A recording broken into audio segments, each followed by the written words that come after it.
Well, I mean, it's like a party here for me. This is very exciting. Welcome into First Take, everybody. Max Kellerman's back. You had a couple of days off, much deserved, rested, enjoyed it. Well, listen, when you have kids, We have a Molly, lot you of never kids. have a vacation. Yeah, If you go somewhere, you're on a trip. Got If it. you go home, it's just You're a still day. working. You're still working. Yeah. Okay. But you got some off time from us. And Kimberly Martin, finally in the flesh. So good to have you. Thank you, And it's guys. exciting to have you guys both in studio. It feels like normalcy. Hey, Marcus, it's kind of cool to have you virtually. What's up, my people? I'm just Good to playing. see y'all. How we doing? Good to see you. We're going to have some fun. All right, guys, let's get into it. The major news. The plane has landed. Max, your boy, Aaron Rodgers, back in Green Bay. What? After 89 days of uncertainty, this story broke back in April during the NFL draft that he wanted out. However, he has reported to camp. The two sides are working on a deal. Yesterday, when this broke, we asked Dan Orlovsky who won. Was it the Packers or Rodgers? Take a listen. This is an absolute home run by the Green Bay Packers. I'll take everybody back to the moment they drafted Jordan Love. I guarantee you their intention was, we are going to sit him for 2 years, let Aaron Rodgers continue to be our starting quarterback, and we will trade him after the 2021 season. All they're doing right now, as of today, is making it look like they're meeting him somewhat halfway. They get to review the situation at the end of the year.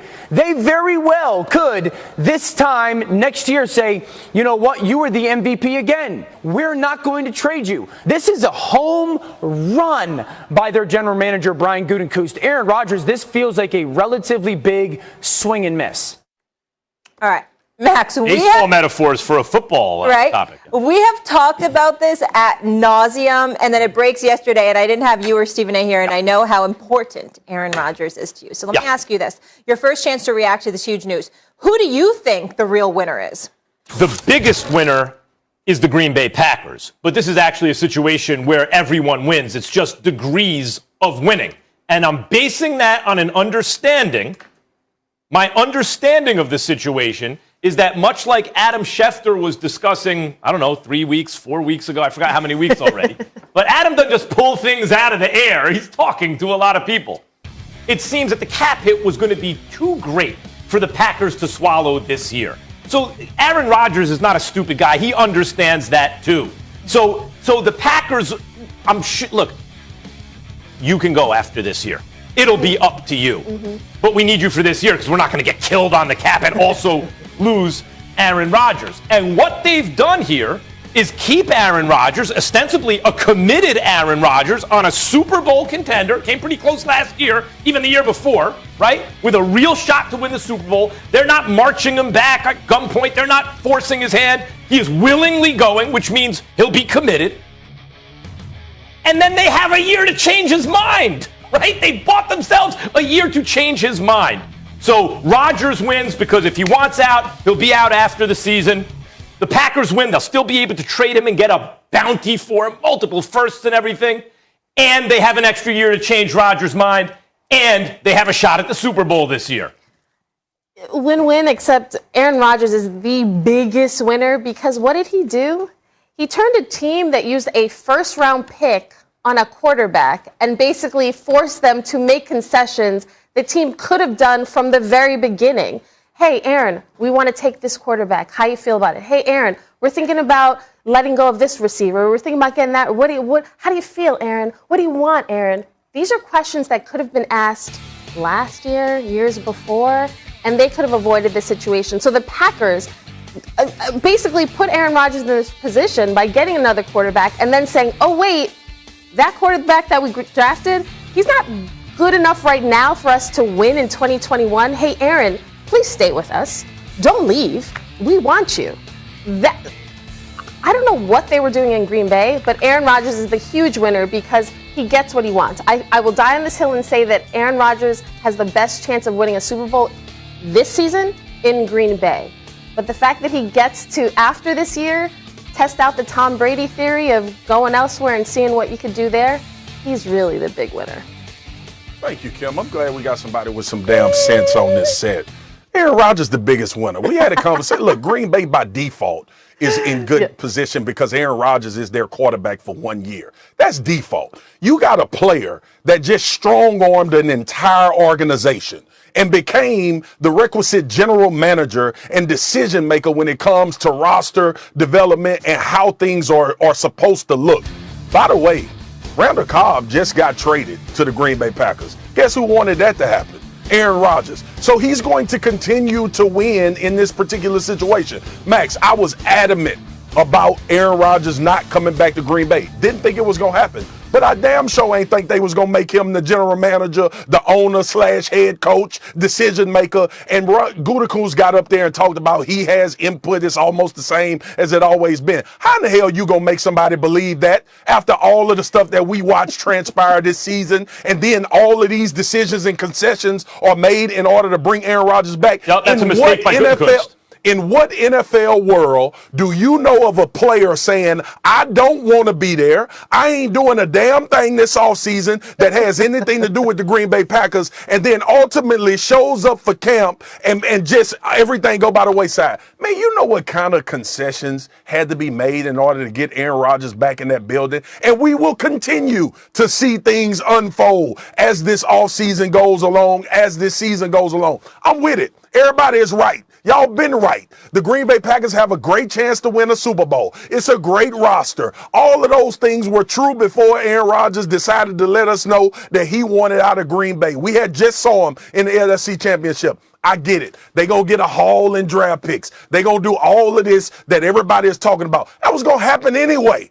The Green Bay Packers knew that was going to happen anyway, right, whether they decide to trade him right now or they trade him a year from now. Aaron Rodgers just strong-armed an entire damn organization, and y'all gonna say the organization is the winner. Y'all crazy. All right, let me get in here. Gutekunst did just speak, and he did admit to the fact that there were communication lapses with Aaron Rodgers, which we all know, a little bit of Captain Obvious there. But Max, I want to come back to you because you had said all along, Aaron's the guy with the power. The Packers need to come to him on TV and say, Aaron Rodgers is their boss. They will do as they're told. So does this turn of events surprise you, how this ultimately played out, that he's back in Green Bay? No, not at all. And first of all, this is what I want to know. How is Kimberly, who has all this inside information, who talks to people all the time, how is Marcus, who's a veteran of the NFL, how is it that neither of those things, how are my opinions so much better? Can you explain that to me? It shouldn't be this way. And yet clearly the audience can see, Molly. The audience can plainly tell. Now, let me explain why the Packers win here, Molly, and why I'm unsurprised. Okay. Because the real win for them is they have another year to change Rodgers' mind. See, they're not calling the shots. The reason you guys are saying Aaron Rodgers wins, look at him, he's a shot caller. I've been known that he's a shot caller. The NFL has changed. The NFL has made the quarterback so important that if you are Patrick Mahomes, Tom Brady, or Aaron Rodgers, if you are a far outlier, right? You say jump, they say how high, and they don't come down until you tell them to. The Packers are learning this now. Now, the cap hit was such that I'm sure the back channel communication is, we just can't take the hit. It's not like Rodgers was really going to retire. He may have waited out a year, and they didn't want to lose that year, but neither did he. But more than that, they understand now they have a year to try to win a Super Bowl and change Rodgers' mind. And in fact, Gutekunst saying anything like he's saying now is not helping. He still hasn't learned to put his ego aside. Just check the ego, forget about all the double talk to make it look like you're in charge, and just give it up. Rodgers is calling the shots. You got him for one more year. Clock's ticking. You got 1 year to change the boss's mind because he will decide what happens. What was the point of drafting Jordan Love? Like, what was the point? What was the point? Because if you believe that Packers believed Aaron Rodgers had just like 1 or 2 good, decent years left, which is why Jordan Love is here. Now the Packers are saying, oh, it should have been, they basically were like, oh, Aaron, baby, please don't leave us. Do not go. Like, come back to us. And yet they drafted a QB. Like, this is part of the problem. That's why it's hard. That QB on the side if you want me to come back. Right? That's why it's hard for me to say the Packers are the true winner. This is a win-win situation for them. It benefits them. But they put themselves in this bind. and now are making concessions, and they have a QB that they can't use right now because they want this QB who they made upset, and now they have to convince him to come back another year. This has just been poorly handled from the jump. Kimberly, you make a great point, and I understand absolutely what you're saying. But let me address the Columbia grad with the psychology major, because this dude is out of his damn history major. History major, but you try to act like psychology is your expertise. You are smart. You are a very smart individual, Max. I ain't trying to throw shade that way. But in this particular situation, you crazy as hell if you think that Aaron Rodgers is not the biggest winner. Max, you just said it.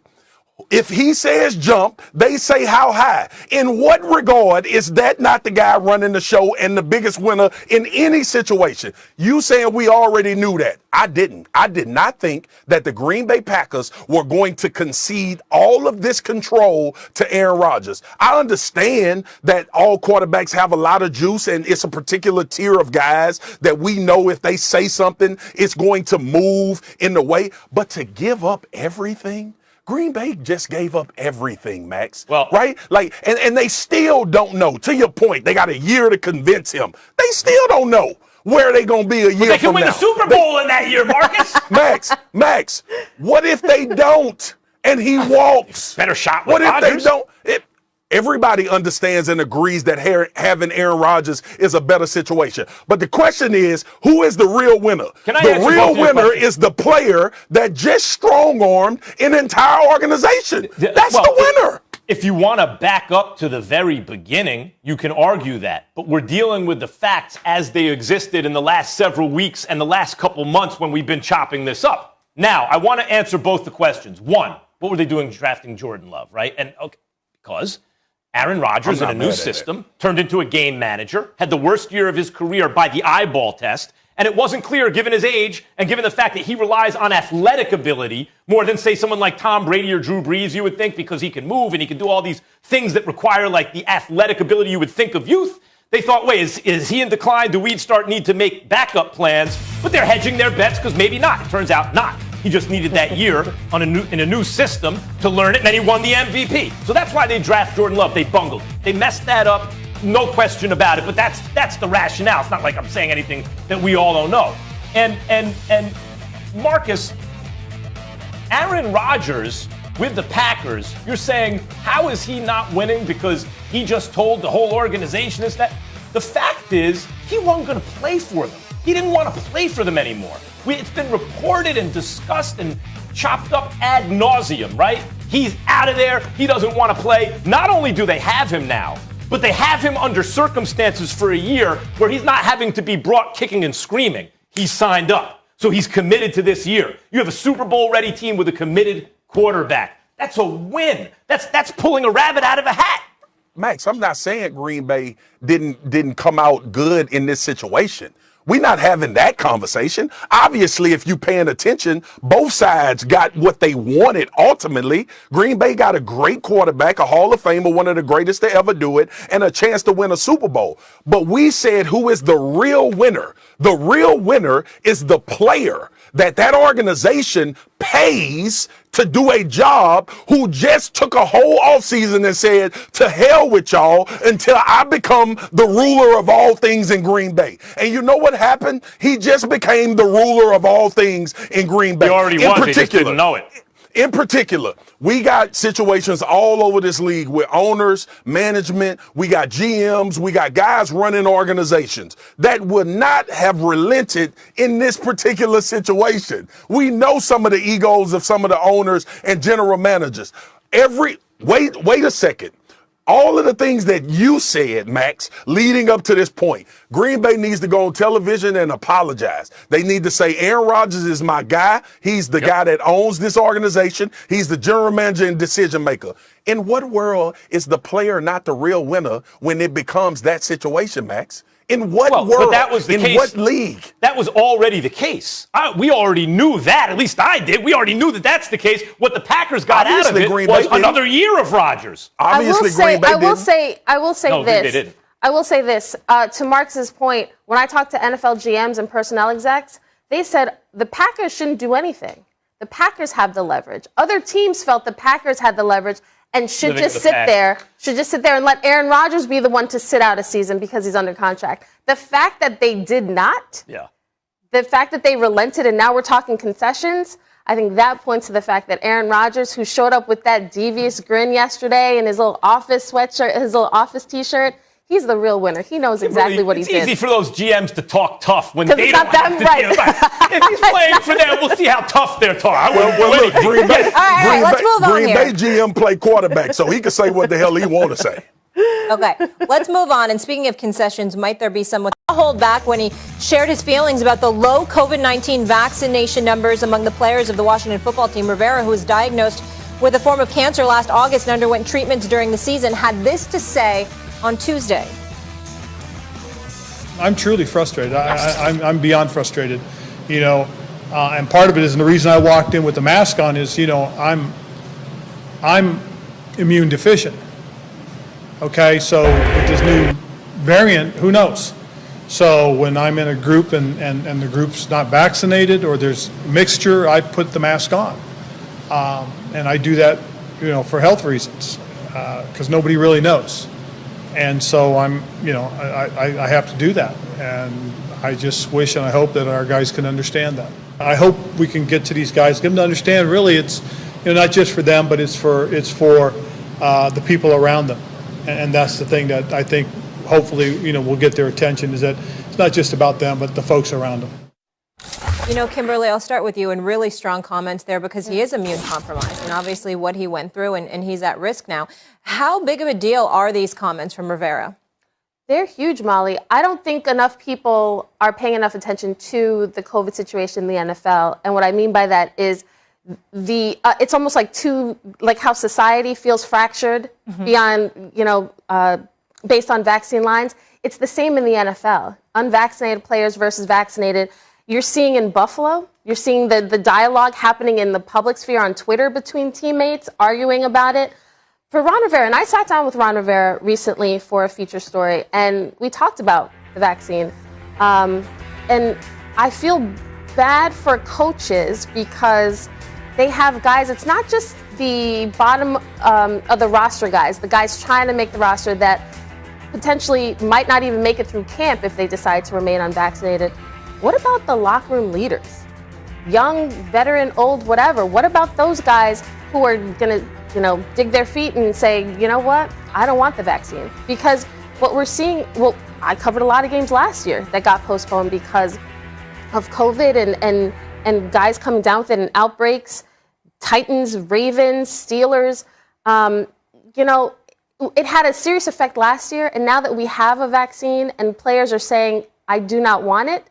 If you're a head coach like Ron Rivera, a guy whose team made it to the playoffs, a guy who is charged with turning on a franchise, who's trying to win now in this very short window, and the health issues, it's a big problem for coaches because they now are behind the scenes telling guys, listen, if you don't want to get vaccinated and there's a choice between you and somebody else and you're trying to make this roster, we're going to go with the vaccinated guy because we can't. It is a competitive advantage. That's how these coaches see it. And they have a lot of key players around the league who are sort of saying, yeah, it's not for me. I'm sorry. Yeah, it's a huge deal. I think we all agree it's a huge deal. And I like the fact this is being flipped now. For so many years, when the team wanted to, or the league wanted to pressure a player into doing something against their self-interest, right? They use the teammates. You're going to let the teammates down. You're going to let the guys in the locker room down, the organization. You're not committed, et cetera, et cetera. Sign on the dotted line, right? And now it's being flipped. Now it's being flipped, and it's actually a very good thing to use the pressure. And when I say peer pressure, I mean your actual working peers, the people the people you work with. That's what this is. That's what the league is. Peer pressure to get it. You're going to leave us high and dry if you don't get it. And the reason we're even in this fix, it's not even about just the last administration and bad information and kind of mocking masks and stuff like that. This predates that. This has been going on for a long time now, this kind of anti-vax nonsense. It's like non-hocus-pocus non-science that convinced enough people that vaccines are dangerous. There's nothing in the scientific literature that says it's just not true. It's just made up. But enough people who should know better playing on the internet and spreading bad information, and people susceptible to low-quality information, believe that that's the case. And we should be polite, and we should be kind, but we also have to be firm about it. Like, almost I think every state requires measles, mumps, and rubella if you want to send your kid to early daycare, right? And even elementary school. And I believe through high school, you're required, maybe every state but one, maybe, you're required to get vaccinated. You're required to do it if you want to go to school.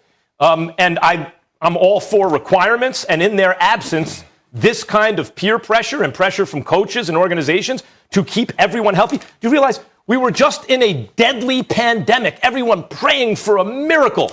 We got a miracle. Take this pandemic over. And no, we're still in it because people don't want to take it. My hat's off to Ron Rivera and the NFL and those bringing pressure to bear to get out of this thing. Yeah, I think it's poignant because of the messenger when you talk about Ron Rivera. And he alluded to he's immune compromised. So for him, it's a different particular situation than a lot of people. There are varying conversations going on about this vaccine, and we all know it. We all abreast to it. Social media puts everything on blast. The conspiracy theories out there. It has become political. It's become emotional. All of those things. The bottom line is this, right? And a lot of people are not going to like this, what I say. But the vaccine is a decision based on each individual. Now, I'm vaccinated because not only am I vaccinated because I wanted to protect myself, my mother lives with me, and I wanted to get vaccinated because I saw how this ravaged. I'm close to this particular situation. I had an aunt in the hospital for 3 months on the brink of dying from COVID-19. So I have a different experience. There are different households, different conversations going on all across America. And Max, I know you know this, but as far as the vaccine, and this is not to disperse anything you said about the things that are going on with the conversation now, but there is history with African Americans with vaccines that makes apprehension when you start talking about these things and what it's derived from. But to go back to that history and not pay attention to the things that are happening now, there are so many people vaccinated, so many people that are not dealing with the things that come with COVID. It's not about not getting COVID. People are still getting COVID with the vaccine. The point is for you not to be laying up in the hospital on the brink of death. That's the results of the vaccine. That's what the results have shown, period. Now, you can argue about it, make it political, all of that. I'm not that guy.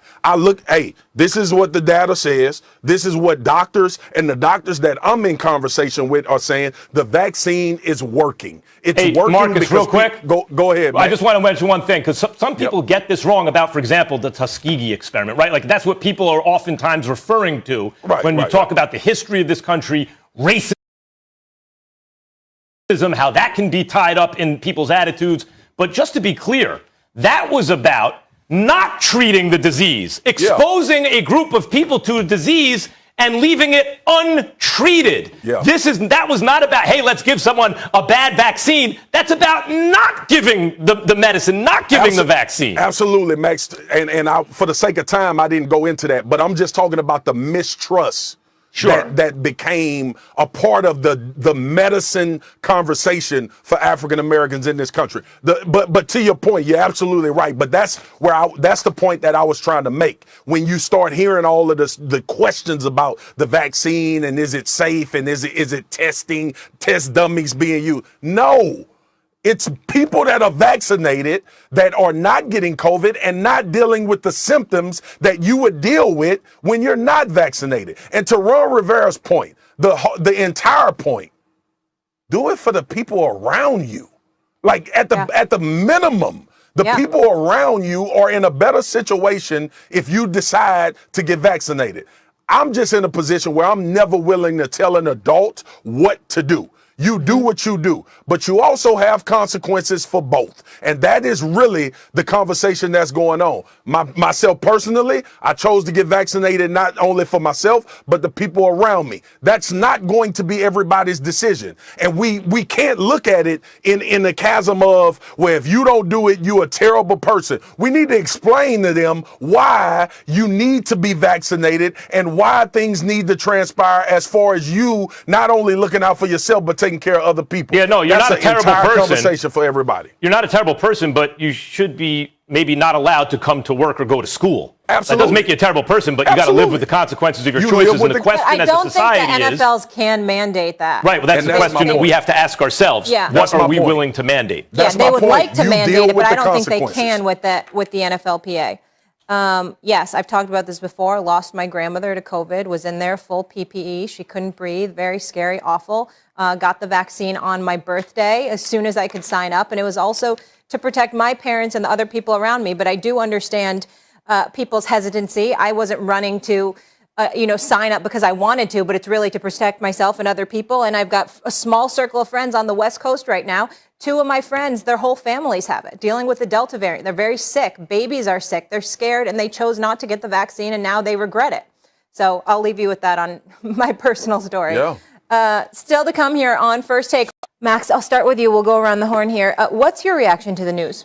I think that people are using Simone Biles as their own soapbox. If they want to make a point about how much they love Simone Biles, good for her, mental health is important, and it is, of course. And if they want to make a point about athletes getting softer, they say, come on, yeah, we know you have to perform. That's always been the case. And there's the truth. There's truth to that, too.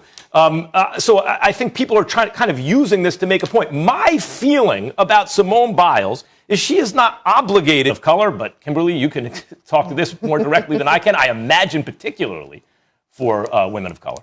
But I would also say that along with that added pressure and added negative stuff coming people's way, there's also empowerment, and so you can feel that added pressure, but you can also do something about it. Athletes are now more empowered by some of the same kind of mechanisms that create the pressure, including social media. And so now if they are feeling this added pressure and they're feeling like, you know what, I'm not feeling this right now, they actually have a say in what happens. And I think that we're Naomi Osaka and now Simone Biles are reacting to the time and place and the kind of pressures the time and place in which they're competing. But they also have remedies for that. Look, you know what? I'm going to take care of myself. I'm going to take a step back. And I would just reinforce again the idea that for those who would say, well, then you can't be the greatest, but she already is. Mm-hmm. So obviously you can be. You want to go, Kimberly? Oh, go ahead, Kim. Yeah, go ahead, Kimberly. First of all, I'll just say Simone Biles had already solidified herself as the GOAT. Tokyo was going to be the icing on the cake. There was nothing that she was going to do that was going to make us say, oh, now she's really the GOAT. As somebody who covers athletes, as somebody who's covered baseball, football, basketball, I've watched Major League Baseball pitchers have the yips. I've talked to baseball players about consulting a sports psychologist. The pressure is real. I think as Max was saying, what's happening now is that athletes are finally being honest about the burden. I was watching the Olympic coverage over the weekend, and I noticed a Simone Biles interview where she talked about how at 24, she felt it in her body. The injuries her body hurts. She feels old. And of course I was like, wait, what? At 24, she feels old? And then she started talking more about the pressure and how she worries about the routines and injuring herself as she's doing the routines. And that's something she didn't feel when she was 19, where she just kind of felt carefree and said, I'm just going to go for it. I think it's good that athletes now are saying, no, I'm not okay. Because most of us aren't. Day to day, hour to hour, in real life, if we're really going to be honest, all of us can understand what that feels like. So imagine Simone Biles, greatest gymnast, is saying, I'm not myself. This doesn't feel right. The courage it took for her to say that, to admit that, to not be able to compete is huge. And a lot of people right now are on their soapbox, whether it's on social media, on different sports programs, saying, if I was Simone Biles, you're not. You're not. You never will be. I would have done this if you couldn't. So I credit these athletes right now, and I hope more of them will feel better about speaking their truth, because athletes, pressure's not new, but them being vocal about what they're struggling with and dealing with is new. Listen, man, my late grandmother gave me the greatest gem I ever got, and I've gotten some great gems from some high-profile people. But my grandmother, Christine Spears, gave me the greatest gem. Y'all know what that was? What is it? Mind your damn business. People's mental health is not up for discussion. Individuals' mental health is not up for discussion. That ain't your business. Right? You could talk about Simone Biles as the gymnast, as how she performed as a gymnast, but her mental health ain't up for nobody damn discussion. Because to Kimberly's point, we don't know what that girl going through, that woman going through. We don't know what people are going through. And listen, I played in the NFL for 9 years, right? I've followed sports my entire life. I would rather Simone Biles and Naomi Osaka take a step back for their mental health as opposed to self-medicating, if y'all know what I'm talking about. Yeah. As opposed to dealing with these things in other ways where I've seen tear guys' careers apart because it was mental health things going on, but they found other avenues that wasn't good for them as individuals to do, and it ended up hindering not only them as people, but their careers. I've seen this. This is not something I'm speculating about. I've seen guys not deal with mental health. Listen, I come from a generation where you don't deal with mental health. I come from a generation where people pass it off as, man, Mark is just crazy. He'll be all right. He'll deal with it later, or something that happened or impact. Success don't make your mental health better. Money doesn't make your mental health better. The things you accomplish and calling people the GOAT, that doesn't make their mental health better. Michael Jordan stepped away from basketball to go play baseball. I guarantee you it had a lot to do with his mental health. So the bottom line is people's mental health ain't up for damn discussion. Yeah, let me get in here. Public, go ahead, Molly. I'm sorry. And then I want to let Max be able to finish things out because there's some important context I also want to give. Also with Simone Biles in particular, and this is where my blood really boils. She's been giving so much of herself, so much sacrifice since she was a child. This was a girl who dealt with Larry Nassar. Remember the Team USA doctor who's in prison for 175 years? She dealt with decades of sexual assault. Right? And continuing to show up, continuing to give of herself. This took so much courage and bravery. I applaud her. She's a role model. I look up to her. She was on Facebook. I think it was called Simone versus Herself. And she talked about, you know, when we're an athlete and we have an injury, we step aside for 4 to 6 weeks to heal. But when we deal with trauma, we don't get that. So she's finally taking this time to do that. Good for her. And the fact that she said, you know, this is a dangerous sport in some ways when we're talking about things like the vault. She said her head wasn't straight. She didn't know where her footing was. She was worried she was going to get injured.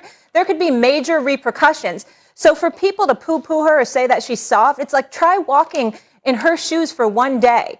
And all of the people that are saying that about her, Molly, can't do what she do. Right? And that's what everybody needs to remember, because this is always my soapbox with social media and people that's having conversations about you. They having conversations about you because they ain't you. That's what it boils down to. So listen, whatever. People mental health ain't up for I just wanted to get the Larry Nassar What- piece in because I think it's important. What you said about I needed to get my head straight. You meant physically, but right, you got to get your head straight first. The way we use that expression in order to make sure your head is straight physically, so you're okay. And Marcus, you said it. Anyone who back in the old days, Michael Jordan stepped away for 2 years. That was not just about baseball. Not at all. After he was emotionally exhausted after a three-peat. Remember, the Lakers hadn't three-peated, and no one had three-peated since the Celtics. And they three-peated. It took everything he had. He stepped away for a couple years, came back and did it again, but he needed to recharge. That was partly about the same kind of issue. So many top athletes now, Michael Jordan, Kobe Bryant, LeBron James, see sports psychologists and mental coaches. What do you think that is? Of course. And it's just infuriating to hear, no, keep entertaining us. Go out there, get injured, be miserable. And she said she was sleeping all day. It was a nightmare. No, choose yourself, choose your health. And I'm happy she's doing that. And that's what a real role model would do. Still to come here, guys, on First Take. We'll get back to some college football. Lamar Jackson is ready for a fresh start. If he has it his way, he won't be wearing number 8 this season.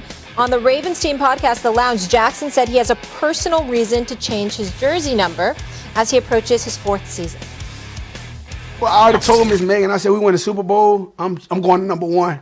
Like, I want to. Who? Yeah. Really? All right. That's my original. That's my first number ever. My dad told me number 1, get number 1 because that's the best. Like you the best, and it always stuck with me.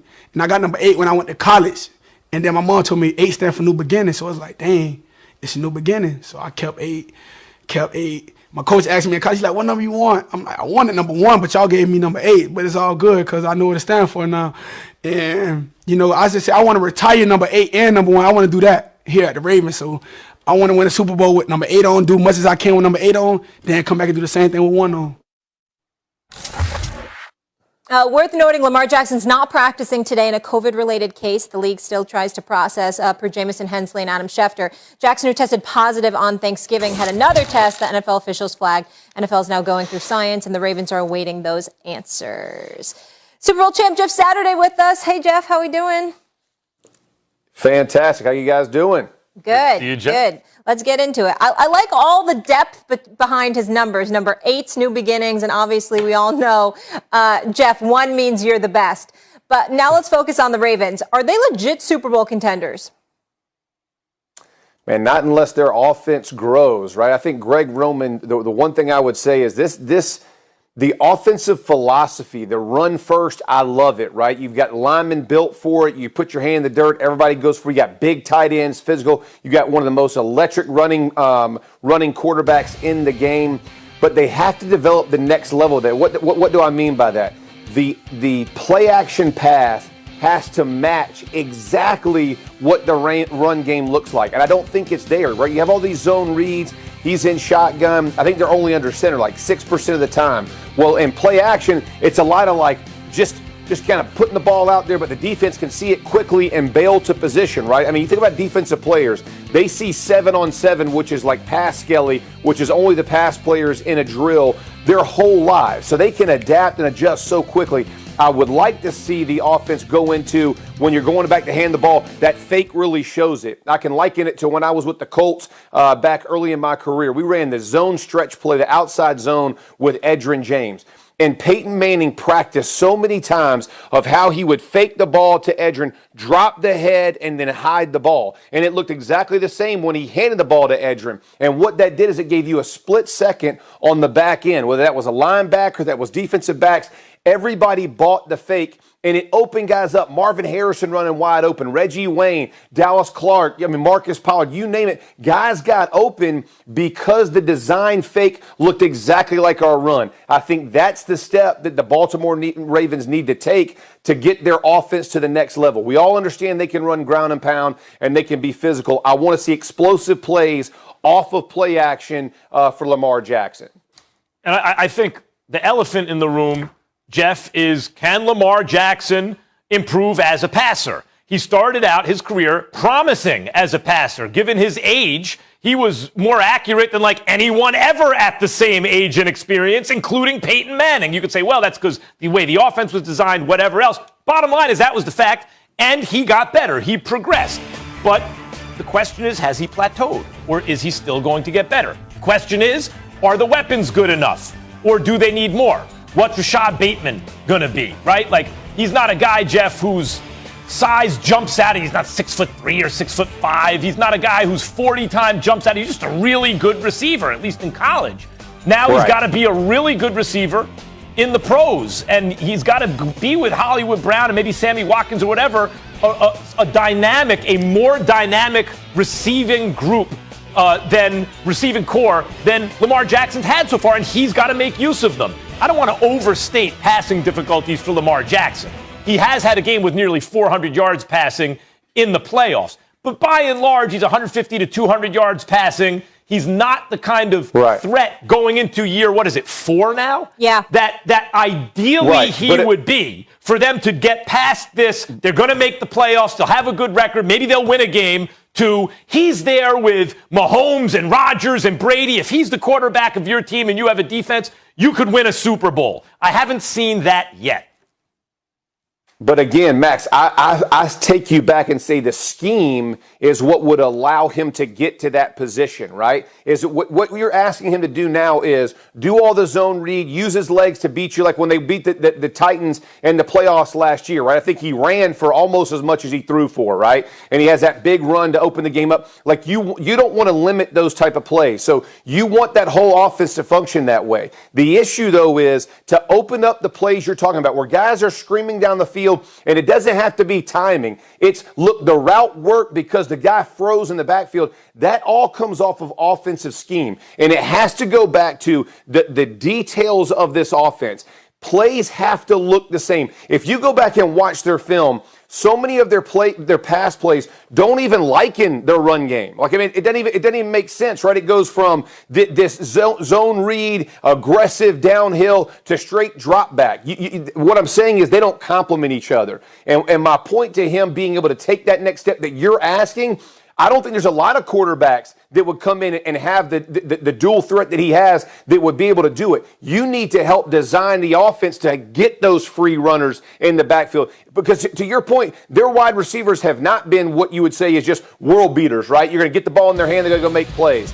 But you do bring in Bateman, you do have Hollywood Brown. You are asking the tight ends to be a large part of this. Again, explosive plays through their tight ends. It has to be by design. I'm telling you, details make all the difference in the world to a quarterback like Lamar Jackson. This offense has to be designed to allow everything to look similar so that he can flourish in that pass game. It can't just be straight drop back. You can't ask him to go, hey, we're going to run it 35 times, and then 20 times we're going to ask you to go straight drop back, go pick them apart. That's just not the way offenses flow in the NFL. Mm-hmm. By the way, we were talking about his COVID status. So he did test negative for days. Yesterday, he officially did test positive. But Max, I want to come to you on this. Obviously, I know the AFC North is a gauntlet in itself. But how many teams, and I'm putting you on the spot here, I don't know if you have them out in front of you, how many teams would you say right now are better than the Ravens in the AFC? There's one team that's better than every team in the AFC, and that's the Chiefs, who just rebuilt their offensive line. And the reason they lost the Super Bowl is because Mahomes was running for his life the whole time. He's still spectacular. You could not do a better job on paper of rebuilding the line the way the Chiefs have. The Chiefs, the Titans are right there. Maybe I'd put them a little bit ahead of the Ravens right now. The Browns, I would probably put a little bit ahead of the Ravens. The Bills. And then what's interesting is the AFC now is at a place where the special quarterbacks aren't yet on good teams because they're so young, right? When you look at Justin Herbert, Joe Burrow, when you look at, and especially with Deshaun Watson's off-field problems, but the Texans aren't good anyway, Trevor Lawrence, those guys are hopefully going to lead powerhouse teams one day, but that's not today. So there are no real teams with clear-cut advantages over the Ravens. Like, that guy's better than Lamar Jackson, except for the Chiefs. But I would say the Browns, Titans, Bills, and the Dolphins are going to be interesting. And I'll give you one more, not in the regular season, but in the playoffs, the Pats. Because if you're going to ask me who I trust more once the playoffs start, if both teams get there, Bill Belichick scheming or Lamar Jackson running, if they can't get the passing game together to the level they might like, I prefer Bill Belichick. Yeah, and I would also put in there, I would say the Colts, if Carson Wentz plays even decent, the way the defense for the Colts played last year, Jonathan Taylor, that offensive line, that sets them. The thing about the AFC, and I'll say this, even including the Chiefs, this is a tough conference. I think it's substantially better than the NFC as a whole. I think it's basically the Bucks and Packers, but you basically named 6 or 7 teams that really would have a shot. I mean, think about the Colts last year. They should have beaten the Bills in the playoffs in Buffalo, and the Bills run all the way through and ultimately have to play the Chiefs. All these teams are really tight, and the point you brought up is probably the best point. The quarterbacks are really the difference makers on those teams. So if Lamar can take his team to that next level, then you give him advantage, right? Carson Wentz takes him. Tannehill takes it, right? All those teams, it's all predicated on if their quarterback can go up just a little bit to really compete with the Chiefs, because we know Mahomes is in a class all by himself, but those other teams are good enough to win if those QBs play. And the Ravens, they have to depend on Lamar Jackson. Their whole offense is predicated on that dual threat. So he has to play well for them to have any shot. And that's the point, Jeff. Jeff, that's the point. When you look at the Pats, maybe the Pats, but can Cam do it? Can Matt, the same thing with the Dolphins, right? Can Tua progress? But like the teams themselves are more ready, it looks like, than the quarterback. And that's the same with the Titans. Titans have a good quarterback, but is he a great one? The Bills are the one that stand out. Maybe they have a team at least as good as the Ravens, if not better, and a quarterback better. Definitely. Maybe. Yeah. Right? Like, but there's all the special guys who you'd like more than Lamar aren't on teams yet. They're too young in their careers, and their teams aren't good enough yet. Yeah, odds makers thinking like you. They have the Chiefs and Bills as the only team ahead of the Ravens in the AFC. Jeff sticking around here with us, guys. Tom Brady fans and haters alike, keep it locked because we'll ask the guys if it's a sure thing the Bucs make it back to the Super Bowl this season. And is the Bucs' biggest threat actually in their own division? Find out if one of the Bucs win the Super Bowl. The band is back in the Bay. They're kind of the team everyone's watching now. There's different degrees of expectation. One of the most prolific careers in NFL history has come to a close. The Saints are saying it would be a quarterback competition between Jameis Winston and Taysom Hill. This is a Super Bowl caliber roster that needs a complimentary quarterback. Sam Darnold finally getting a fresh start to the Carolina Panthers. We brought Sam here because we think he can play at a really high level. He is getting an upgrade in every sense of the word. The Atlanta Falcons have agreed to trade Julio Jones. My concern is the guys we got on this roster. I think Matt Ryan's going to have a heck of a year this year under a new regime, and Arthur Smith is going to get the very best out of him. Camp takes, let's get it. Looking at the odds from Caesars William Hill, Tampa Bay, the odds-on favorite to win the NFC South, also the favorite to win the conference. Once again, returning all 22 starters from the Super Bowl. Jeff Saturday knows about winning Super Bowls. He's back with us. Jeff, I'll start with you with our camp takes. We see that the Bucs are the favorites to win it all again. So I ask you this: will they run it back? Ooh, it's always tough because history tells me no, but my mind's telling me yes. You know what I mean? So I'm saying, no. I think we got them going. Listen, this is what I like about the Bucs. First of all, Bruce Arians, their head coach, is one of those guys who never lets you rest on what you've done. He's always challenging you, pushing you, making you try to be your best. He's always holding you accountable. Tom Brady, very similar, right? This guy's, early 40s, and I don't know if I've ever seen a player more hungry or hungrier than Tom Brady. I mean, this guy wins Super Bowls, and he's already talking about the next one. So you have that. Then you flip it over to the defensive side. Todd Bowles, one of the best defensive coordinators in the game. You watched what he did as the season progressed after the bye week and into the playoffs, how well that defense, and they're loaded. They brought everybody back. So when you look at all these things, and then I couple that with the NFC, I think the NFC is far behind the AFC as far as competitive teams. I think Green Bay gives Tampa Bay, the biggest challenge. But when I look at the AFC, I think they're much deeper throughout the league. So as I'm looking at this, I go, man, like Tampa Bay, I really do give them a shot to run this thing back and look forward really to watching it. I mean, this team's loaded to bear, and you just got to see if they can execute. Yeah, I don't think they're going to win again just because the odds are against repeating. You don't pick one team against the field usually, and they just won. And luck was also on their side. I know luck is the residue of design. Brady keeps himself in great shape and great condition. He pays attention to it. Maybe that also affected the offensive line because really their line was healthier than the other lines. Why did the Bucs win the Super Bowl? Because Brady no, because the two best teams they played, right? The Green Bay Packers and then the Kansas City Chiefs. And those are the three best quarterbacks in the game. The Packers had injury on the offensive line. The Chiefs' offensive line was wiped out. Yep. Wiped out. I mean, it wasn't really a game because the Chiefs – did you see what the Chiefs did in the offseason to that offensive line? I mean, you could – the two teams that I thought you have real problems on the line, and we're like, oh, my God, you can't do better than that. The Jets in the draft to supplement what they already had on the left side. The Chiefs, we were just talking about the Ravens. They're not going to have Orlando Brown. You know why? Because – he's on the Chiefs. They traded him to the Chiefs, which I think is nuts. You don't trade that guy. You don't trade a premier left tackle to the team that you're competing against for AFC supremacy, you would hope. And that's the issue they have. They went and got Tooney. They have Remmers on the right side. They brought in, what's his name, Blythe from the Rams. Jeff, you're more qualified than anyone to talk about center play, but he's like among the better centers in the game. on paper, their offensive line could not have been fixed better. And then you have to factor in the luck element, too. Look, they were super healthy last year at the right time, the Bucs, and they were playing teams that weren't. So not only would they have to rely on the Chiefs not also falling apart on the line, getting hurt and all that, and the Packers too, but then they'd also have to get lucky and stay healthy again. I just think there are too many variables to pick them as the winner again. They have as good a chance as anyone. If you ask me who's going to win the Super Bowl, I'll tell you the Kansas City Chiefs. Jeff, let's go to the NFC. Who's the biggest threat to them, to the Bucs? Oh, got to be the Packers. I mean, it's not even close here, Molly. Like when you look at Green Bay, I mean, I think of Green Bay similar to how I thought about the Buffalo Bills in the early 90s, right? Like when Bill Polian had that team and they're going to the AFC Championship game year in and year. Like the Packers as a team are legit. I mean, Aaron Rodgers obviously is a special player. I'm not taking anything away from him.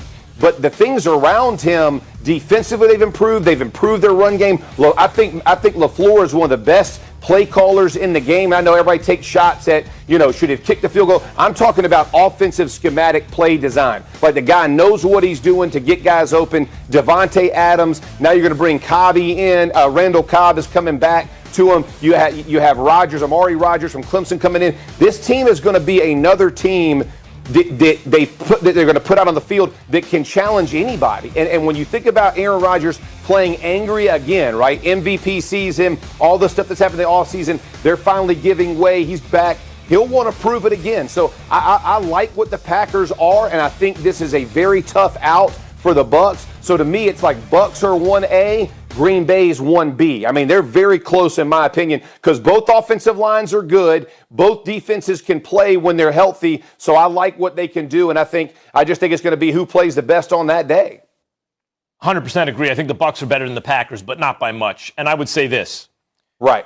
This is why I said the Packers were the biggest winners in the Rodgers situation. Because, Molly, it's one thing to have Rodgers come back, but to do it under circumstances where he'd be committed. How do you pull that off? He'll be committed now because he had a concession, which is, okay, if I want out, I'm out.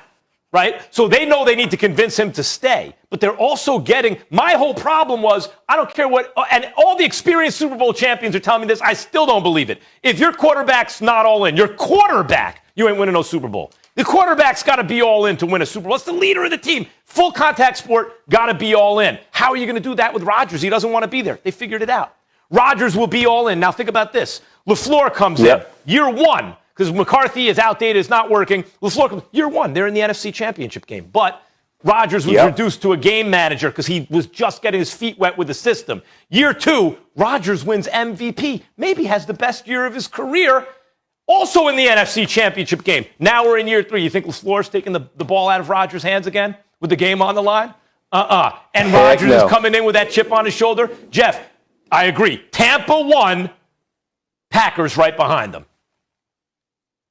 Yep. It looks like Jeff's co-signing on that. All right. We'll leave it there, guys. When we come back. Next year, this time, your rating's going to be what? You better be 99. Let's go! Let's go! It's day 3 of Madden Ratings Reveal Week, all week long here on ESPN. We'll be unveiling the coveted player ratings in the Madden NFL 22 video game. So every day on SportsCenter, we'll reveal the top 10 players in a different position group. And here's a first look at the top 10 running backs. All right, taking a look right there. And he's here just so he won't get fined. Marshawn Lynch, one of the best to ever play the running back position. They call him Beast Mode Definitely for one of the most inspirational. reason. And now he's also a Madden ratings adjuster. Marshawn Lynch, how we doing this morning? Thank you for getting up with us. No problem. It's all good, man. All right, before we get into all the ratings, all the Madden stuff, I got to ask you this. Any chance I'm going to see a little beast mode action on the gridiron this season? No, not at all. Not at all. No with a period or no with a question mark? No with an exclamation mark. Okay. All right, fair enough. Oh, I mean, like we could talk about that. How do you decide? How do you know it's a no? But let's get on to this stuff we're here for, Marshawn. It's all You're a good. Cal guy. Aaron Rodgers is a Cal guy. We were debating it earlier in the show. Who won the standoff between him and the Packers? You said who won the standoff between him and the Packers? Yeah. Man, if if they don't win a Super Bowl, then they both lost. If Aaron doesn't win a Super Bowl, then they both lost. I said if they don't win a Super Bowl, then they both lost. Right. Why That's would what you? it's about. You go ahead. Yeah, go ahead. No, I said that's what it's about. Yeah, I guess the thing I would say there is why would you say that for the Packers, though? Because they should have looked ahead to the future if they don't get a ring with him this year? No, I'm saying that because the whole point of playing the game is to win a Super Bowl. So if you don't win a Super Bowl, then they both was bullshitting and they should have been on their P's and Q's. It's a family program. It's a family program. Fair enough. Hey, before we get back to the And I'm Madden a family man. before we get back to the Madden stuff, I want to ask you this. Do you think Russell Wilson will ever win another Super Bowl with Seattle? To be honest, I hope so. I hope so. They get that guy Carson going. I think they'll be able to do it. You know, Peter, a defensive mastermind. I believe he'd be able to put something together over there. But you know, for the most part, I would like to see that. I know the work that he put in, so you feel me? I'd like to see that. Marshawn, I'm sure every fan of every team has to shout out, oh, this guy's underrated, this guy on Madden, the rating's too low, the rating's too low. I'm a Giants fan.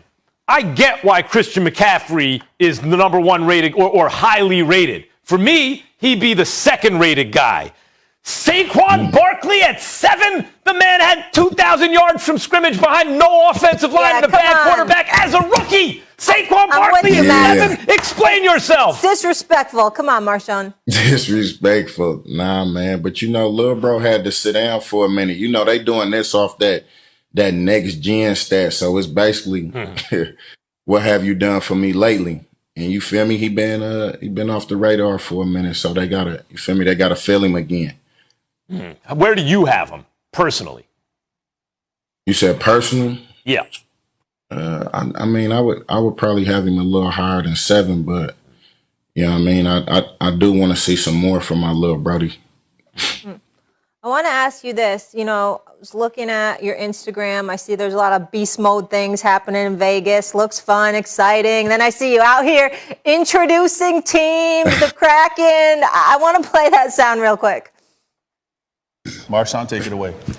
Let's see. So, this the first pick, right? Mm-hmm. Yeah, with the first pick, we're going with the boy Cali, though. You know what I'm talking about? Yup, Cali Yarncrow. Cali Yarncrow. Cali, if I didn't pronounce it right, tap in with me and let me know how to do it the right way, big dog. I love it. I love it. You're having a lot of fun out there. When's the broadcast career starting? What's next for Beast Mode? Man, you know, I'll be kicked back, man. I'm trying to stay out the way, man. No. Except in Vegas, because it looks like that's a good time in Vegas when the NFL games are happening. But see, though, that's every now and then I got to pop out, so you feel me? That's just one of the times I'm actually going to pop out. But for the most part, you know, just trying to make some moves and, you know, continue the legacy. Yeah, you got to pick and choose your spots. If you're going to leave the house, you got to make it worth it. I relate to that. I understand that. So why not Vegas? I get you. I hear you. When Molly was introducing you, Marshawn, I said, you know, definitely one of the most inspirational running backs ever because, you know, watch Marshawn Lynch run. That you feel like you could do anything. Look at that. But what I want to know, brick wall. Look at that. Weight of the world on his shoulders. It's possible. But before we let you go, I want to know if there's a running back on this Madden top 10 list that we reviewed before that you feel runs the ball like you did. Yeah, you know what? I like the way Nick Chubb. I like the way he run that thing. Derrick Henry, I like the way that, you know what I mean? They put their body on some. Henry. Those were I the didn't two. hear. What was the first name? I didn't hear. Nick Chubb. Those were the two. Oh, We were Nick talking Chubb about and King Henry. Goldfarb. Yep. We were talking about who's he going to say if I ask him this. And one of us said Nick Chubb, and the other said Derrick Henry. Of course, of course, yes. This is. But not I mean, rocket you know, it's a couple of them on there that I didn't see too. Kareem Hunt, that boy run that thing like a man, and he don't wear no gloves, so you know he gutter with it though. He don't do it with no gloves. He old school Pop Warner, like just give me the ball, let me go ahead and get down. But then I mean, I'm gonna show love to my boy Najee too, even though I know he wasn't on there. But Pittsburgh's real excited I'm pretty about him. sure Kareem Hunt and Nick Chubb. You got both the Browns guys, and they're running Both behind the of best them. O-line. Yeah. and they be running.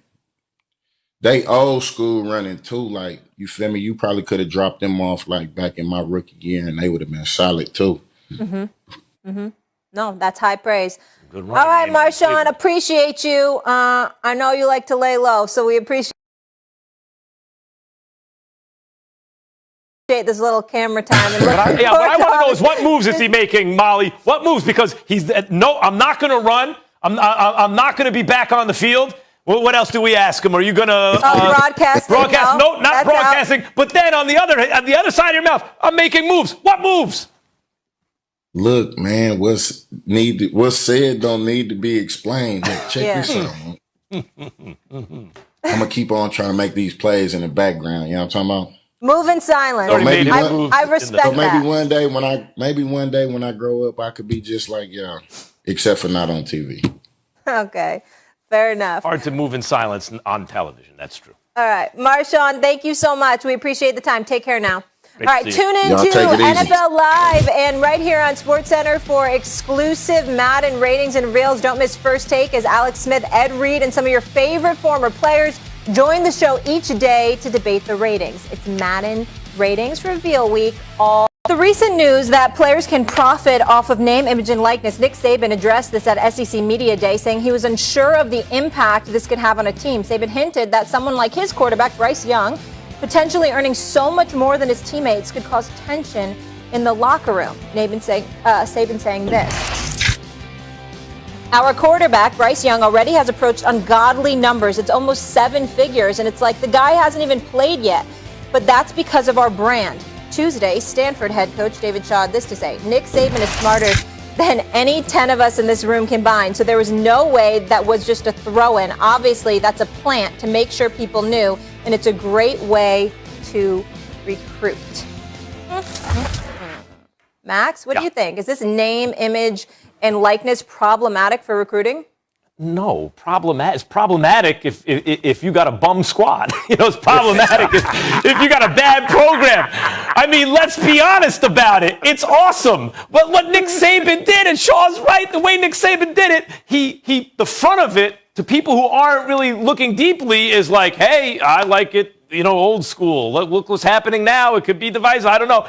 But really underneath, he's signaling, you can make $1 million at Alabama. Our brand. You don't even need to play. You don't need to step on the field. This idea of perfect parity is absurd. Are we just rooting for laundry, or are we rooting for the place that we're from or the place we went to school? The reason Alabama has that advantage is because they care more about college football than other places. The reason LSU, Marcus, would have that advantage is because they care more about college football.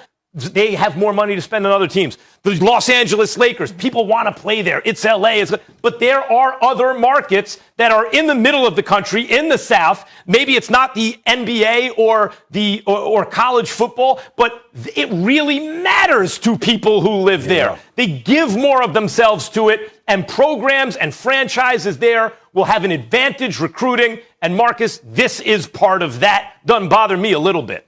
It don't bother me at all, Max. And listen, I would challenge people to look at this. Talk about it's damn problematic for recruiting. Go back and look at the last 15 years at the top 5 schools that's recruiting. Alabama up there before the NIL existed, because the school has been selling itself since Nick Saban has been there. You know what it's been sold off of? Money. But it's been another way. Going to the NFL, getting a great education and the support from the people around these institutions. When you think about Alabama, that's the professional team in Alabama. There is nothing else. There's the University of Alabama football, and they've been doing a tremendous job at doing Alabama, right? And like doing what they're doing. So the bottom line is, when you look at how the NIL is going to impact college football, it absolutely will. But for these schools that's been up here at the top tier, they've already been selling these same ideas. They just couldn't turn it in, monetize it while these guys have been in college. So I want Saban to do that at every press conference. Give a little subliminal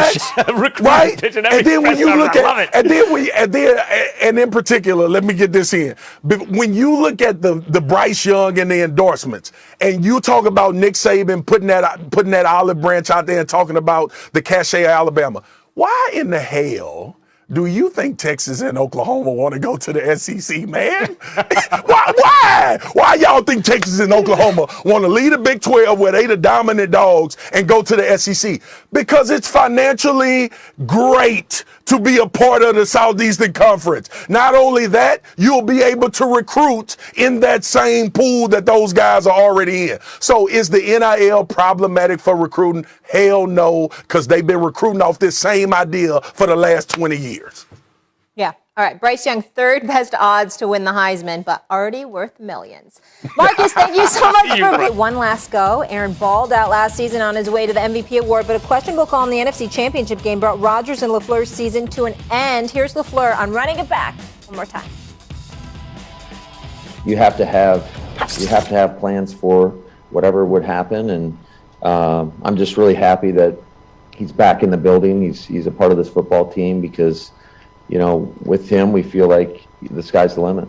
I can say that he is the most competitive person I've ever been around. So there's no doubt about it that he's going to go out there and play to the highest of his ability. I think Aaron, with the time, what he's done for this organization, I think he deserves at least the conversation every year about where we're headed, where he's headed, and to get together and we'll make decisions.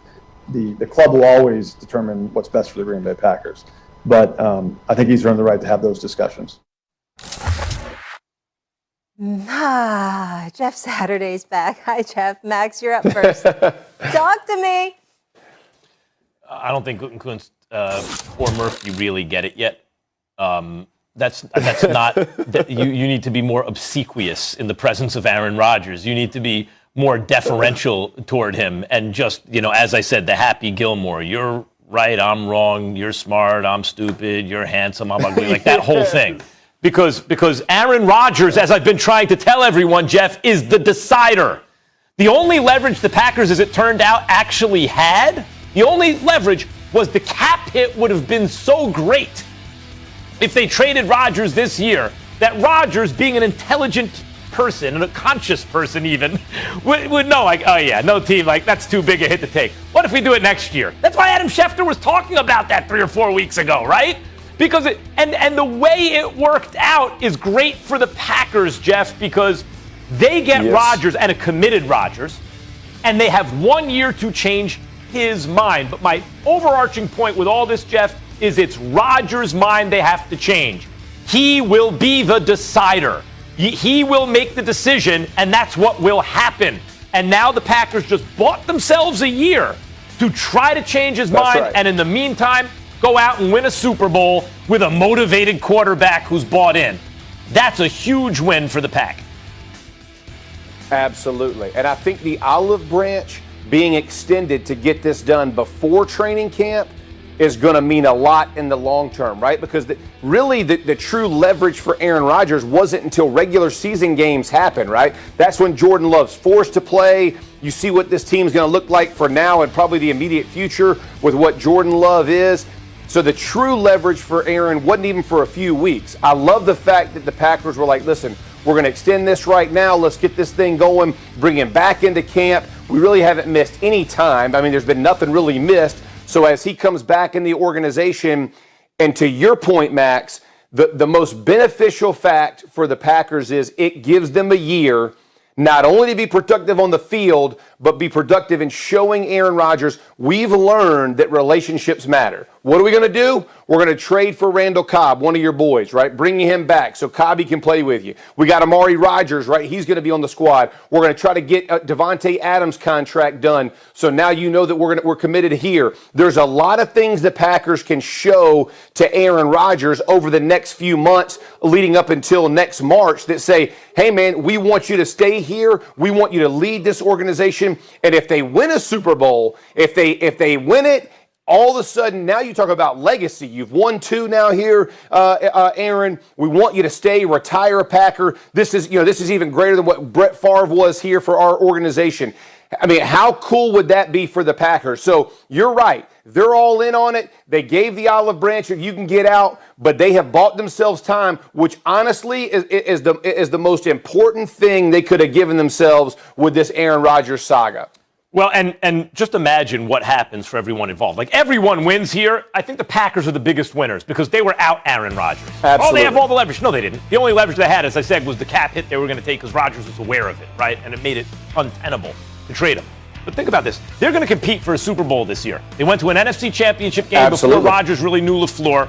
They almost won an NFC Championship game, and that was with LaFleur taking the ball out of Rodgers' hands. Let me take the ball out of the MVP's hands, hand it to the GOAT.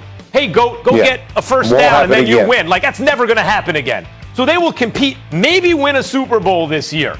And then after that, Jeff, they have their exit plan. If they haven't convinced Rodgers to stay, not only do they have the heir apparent already in Jordan Love with more experience under his belt, they're going to get like 3 firsts and a second and a third for Rodgers. And Rodgers is going to have competed for another Super Bowl, going to establish his power and called the shot on how his Green Bay career would end. He wasn't being dictated to. And then he's going to play for exactly who he wants to play for. Because if they try to trade him anywhere he doesn't want to be, he'll simply say, well, I'm not going to sign with these guys. And they're not going to give you 3 firsts and something else for him. It's win-win, but I think the biggest one is for Green Bay because they actually had a worse hand to play here. Really quickly, before we move on, can we just take a moment and see Aaron Rodgers back on the field again? Because he is arguably the greatest quarterback, him and Patrick Mahomes, and we will have him on the field again. This is an exciting moment. We've been talking about it for 89 days. I was going to show you. There's some video of him and Tom Brady, Molly. You're so down on Brady. Why would you not include Brady? Oh, yeah, Tom Brady. Tom Brady, too. I mean, Molly. We got Aaron Rodgers out there ready to go. I mean, come on. We should feel good about this. I thought you liked Brady. I don't know. I love Brady, but I thought Rodgers was going to sit. I'm happy we're going to have him. You said the greatest of Mahomes and Rodgers, oh my and you kind of dissed Brady there. I don't know. Whatever, Cliff. Let's carry on now. The 49ers traded up in the draft to take Trey Lance with the 3rd overall pick. The team doesn't need Lance to play right away, though, because they still have Jimmy Garoppolo, who took the team all the way to the Super Bowl 2 years ago before falling to Patrick Mahomes and the Chiefs. Here's Kyle Shanahan talking about whether the team will have an open quarterback competition. Yeah, there's no open competition right now in terms of they're getting equal reps with the same group. Jimmy's coming in as the 1, Jimmy and Trey's coming in as the 2. Trey's had 7 practices with us and haven't seen him for 40 days, so not thinking about that right now. Just having Jimmy go in, he's our starter, and you're going to give all those guys every opportunity to improve, and if someone ever looks like they give us a better chance to win, we'll make that decision then. Jeff, should there be an open quarterback competition? Heck no. Listen, first of all, I love this Shanahan calls of Jimmy like that. Isn't that what it's Seinfeld? Like, Jimmy, like just I'm just thinking of Shanahan right now and what he has going on in his head. When Jimmy G is healthy, you're 24-8. Like, you win games. You've went to the Super Bowl. You understand that your team is good enough to win right now. Let Jimmy play until Trey Lance has proven on the practice field, I can take this guy's job. Let's not forget, as talented as Trey Lance looks, he's played 17 college games. So he needs some experience. I think he's had less than 10 practices with the 49ers. So you need to allow him to get in, get involved, begin to really understand this offense. Now, once he hits his stride, Trey Lance, the ceiling, it goes, it's a skyrocket, right? From Jimmy G and Trey Lance, I completely understand the differences once you bring in all the different run game options, all that. But you have to allow Trey Lance to develop as a quarterback in the NFL. The coverages, the disguises, all the reads you're going to have. It's different from where he has been playing in North Dakota State. So as I look at this, I think Shanahan's playing this perfectly, and he understands, look, we can win now. And as we bring Trey Lance along, that's why he said, when somebody proves they're ready to play to make us a better team, we'll put them in. He's given himself the out. He's handled this tremendously well from a head coaching perspective. Yeah, some people would argue, Molly, that, in fact, the team took Jimmy G to the Super Bowl and Jimmy G didn't take them, right? Yeah. But I would just say what Jeff brought up is not just that he's 24-8 for the Niners. Well, because he has a genius for a head coach who, knows the offense. It's that if he was so replaceable or easily replaced, and it was really just about the head coach, why is it that the team's record, same exact team, is almost exactly the opposite when he doesn't play? Because he's been injured a lot, we have a fairly large sample size. He's 24-8 when healthy, the team is, and they're almost like 8-24 when not healthy, something very close to that. Clearly, he has value. He can play the position. Couple that with the fact that no rookie quarterback ever has been to a Super Bowl. That doesn't mean it'll never happen. If Trey Lance is just, oh my God, he's ready, fine. It indicates the odds are against it because it's really hard to get NFL ready on that level in 1 year. They have a perfect situation. They have a competitive team. It's been to the Super Bowl recently. They have a quarterback who's one throw away. But he missed that throw. But next time he might hit it. That's right. Like Jimmy G, maybe it's a 50-50 proposition on that throw. But he can help get you there and maybe hit it next time. Mm-hmm. And in the meantime, you have a more talented player ready to take the reins when either Jimmy G gets hurt, which he often does, or Trey Lance gets more experienced. It's really a great situation for San Francisco. Yeah, listen, let me say this. I've heard everybody talk about the Chicago Bears trying to compare them to the Kansas City Chiefs when it was Alex Smith to Patrick Mahomes. I would say that San Francisco's situation is more like that, right? Like you knew what Alex Smith was when he was in Kansas City. And I'm taking out the injuries and all that to Jimmy G. Exactly, but I'm saying you know that Alex Smith was good enough to take you to the playoffs and be successful until Patrick Mahomes clearly showed. I liken those two situations to each other. When you think about the situation, the 49ers, their team is built to win right now. They're in a really tough division. The defenses can get after you. They can rush the passer. They can give you disguises and different looks. But also, as Trey Lance progresses, if it becomes down to the end of this season, they're like, hey, Lance is our guy. I think Shanahan understands they can win with him as well. So I like the situation for where San Francisco is. I think they are very similar, in my opinion, to what the Kansas City Chiefs were hoping with the transition from Alex Smith to Patrick Mahomes. I'm not saying Trey Lance is Patrick Mahomes, so don't blow me up on Twitter. I'm saying the situation, everybody. Can we put an end to that, by the way? Every time someone in the sports media says, hey, this guy does something like this great player, oh, you're saying they're right. No, it's their analogous situations. There's a similarity, in certain respects. Yeah. Right. All right, let's talk about another quarterback that was drafted pretty highly in April, guys. Justin Fields selected 10th by the Bears and Chicago fans. Excited to see him play, but they're going to have to wait, though. Head coach Matt Nagy insists that Andy Dalton will be the starter. Dalton gave his thoughts on this situation. Take a listen. It comes with that position. He's a first-round pick. I understand that, but I also understand that I'm the starter, and I understand that I knew I signed a one-year deal. I knew that I was going to come in. I was going to be the starter, regardless of the situation coming in, and so that's my focus. I'm not worried about all the stuff that's going to be going on with Justin because that doesn't affect me. At the end of the day, it's what I'm going to be doing and everything. And Justin and I have a really good relationship, and I'm trying to help him out as much as I can. Max? Yeah. Should there be a quarterback competition in Chicago? Not yet. And the reason I say that is this. This is not like the Niners situation. The Bears have to get this right. The Bears are not ready to win a Super Bowl with Andy Dalton maybe, as maybe San Francisco is with Jimmy G. The Bears have never really had a good quarterback. Not really, ever had a good quarterback. Justin Fields may be the guy.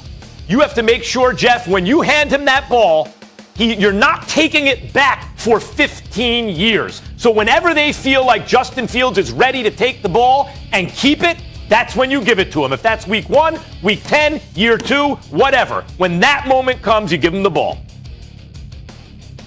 I agree with you, but I think it's going to be sooner rather than later. When I think about Justin Fields, I think he's the second best quarterback in this draft. Played at Ohio State. This guy had like 80-something touchdowns and less than 10 turnovers. This dude has played big-time college football and continued to show you he's a winner. He finds ways to win. Everybody tried to tear him down there in the draft. He's not this, he's not that. You know what he does do? He wins. So when I look at him with the Chicago Bears, I think he has an opportunity. I do think you have to wait for Andy Dalton to start the season, but I think that move happens quickly as Justin understands this offense. All right. All I know is we're getting closer to real football, and that makes me happy. So that's my big gem of the day. Goodbye, everyone.